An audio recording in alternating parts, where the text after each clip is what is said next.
Од сите теми, токму оваа, на која што почива практично е фундаментална темелна вредност на политиките на ВМРО-ДПМН, да се бориме против илегалната миграција.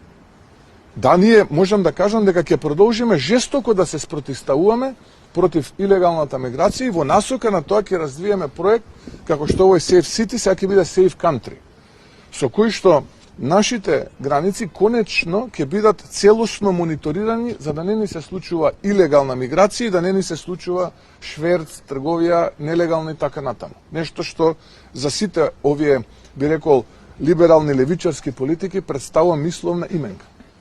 Еве, ова е мојот одговор, со што да сумирам, со индигнација ги отфрлам овие шпекулации, дека апсолутно планираме било какви кампови на илегални мигранти да правиме. Сега да дојдеме до суштината, тоа што беше во рамките на британските медии.